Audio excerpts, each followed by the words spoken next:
we've got much to show. So, what I want to show you first, let's take a look. Here's Pug's motor. It's been broke in, the Rev 1, and I figured out how to label them way better. And it's got the secret sign of authenticity. What I did was I took some laser rubber stamp material and I created a rubber stamp. Turned out pretty good. Yep. Got the symbol.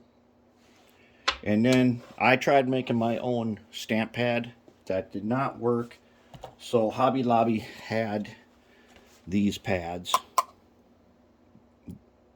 One of them didn't. I tried a turquoise one that didn't work, but this white one did work. And that's what you see. And they're like $5. So that's gonna be where I'm gonna label them from now on. No more laser engraving. That is way too hard to work, and it doesn't always turn out. But this turns out pretty good. So that's good. We got that taken care of. 9 motors are on their way to Mississippi for the Bassick and Arundel Model Railroad Club. So we'll find out in a while how they did. Some motors are down at the Hennepin Overland Model Railroad Club. That's a great place. And they got a store in there too. Hopefully they'll want to carry these motors. Anyways, what we've done here. Pug is really getting some super upgrades. Here's his frame now. It kind of looks like a mess, and I could totally clean this up and like paint it and make it look cool and everything, but I don't think I'm gonna do that. It's just, look, it's not even like square and stuff, but it's cool the way it is. And this was the first one, so it's pretty neat. We learned a lot from making this, and so we're going to continue on that way, and it's set up nicely now. All right, motor setup.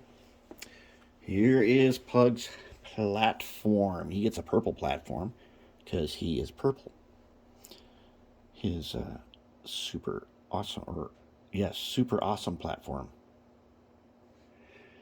All right, notice this one doesn't have a hole in it. And usually we put a hole in there. So if you look at the GP38 high nose, okay, this platform here, zoom in on that guy.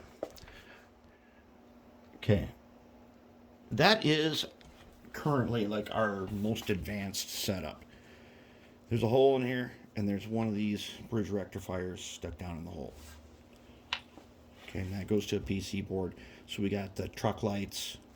We got disconnects to go upstairs with cab light and headlights and a beacon and everything. And here's a decoder. There's a PC board right there. That's clean, but Pug is going to be cleaner. Pug's going to be way cleaner because what we have are 2 things here to show you. Okay, first let's take a look at this guy. All right, let's zoom way in on him because he's so fine that I can't even read the lettering on him because it's so small. And even with my magnifying glass, let's see if we can focus. Are we going to focus? Are we going to focus? There we go. This is not really on here. Okay, this is our usual bridge rectifier. Now you're gonna, remember when I said I had something special on a roll? Well, that's it. This is a bridge rectifier that is a surface mount device. Now this one we always have to bend the wires in different ways to get them to because they're like on 4 corners, and so you got to bend them around each other. That's no big deal. But this one here is just set up 2 ins, 2 outs. So we make a little PC board, and it's a surface mount device. And that is our new rectifier. That's a 1 amp. So that's going to be more than enough for what we need. So that steps us up. We're going to be able to make better circuit boards. Now, let's take a look at Pug's headlight setup that we have in the holder. Okay, now, if you remember, Pug's mug, his face, his mug. Look at those huge, giant headlight holes. I don't know what I was thinking. I totally forgot what I was thinking, but they are that size for a reason that I cannot remember. I have to dig back through the lab book to figure out why I made them that big. But it doesn't matter because we've already graduated to a whole new level by doing this. What we have here are two sort of soft white lights. Okay, give me a focus. There. Sort of soft white lights. I'm going to show you in a second. Look at that. So I cut the gaps and I put two surface mount devices. Here's the in and that is the out. So they go around. I can trim this. In here, out, in here, in. Just like that. This happens to fit perfect inside Pug's front face, but we've got to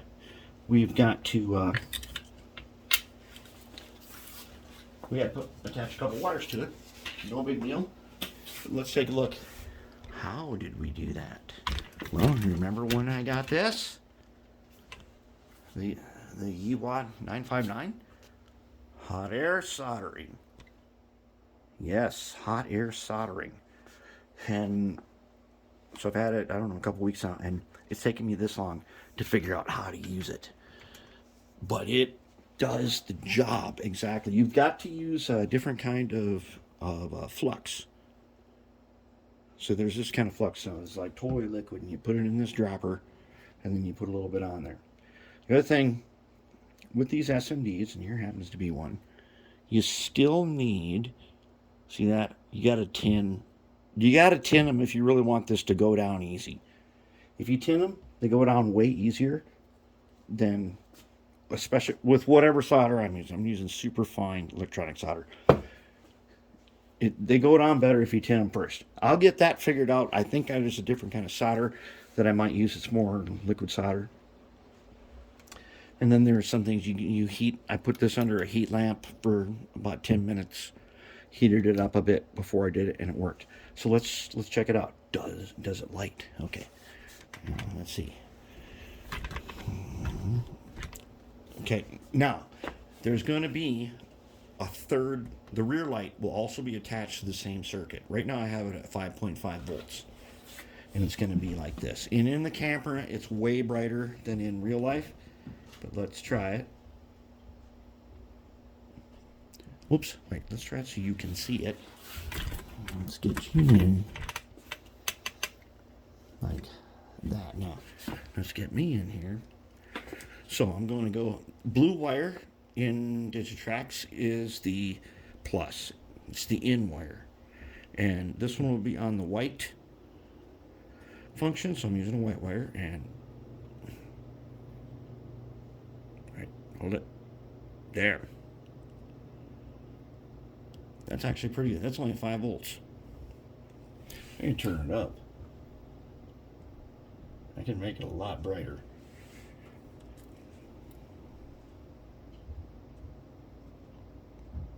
That's so bright that I don't want to look at it with my eyes because it's blinding bright. And the camera, it's going to make, you can see, the camera sees that as being really bright. That's going to be our headlight. Because I don't remember why we had such big holes, but we're going to use 2 lights on it. And thanks to this thing, we can now do that. That's going to be our lights. So we're doing pretty good. Now, let's say one last look at the trucks. Okay, so these are, I think these are the Mark X, the Mark 10 trucks. And they're pretty decent. But one of the things I noticed, I had these little oyster tin shims in here, and I know why now. Pug was struggling with his train there yesterday. He was struggling with that because one of these shims had dropped out, and when the shim is not in there, when the shim is not in the truck, sometimes it will sort of rub against the side, and then right here it's stiff.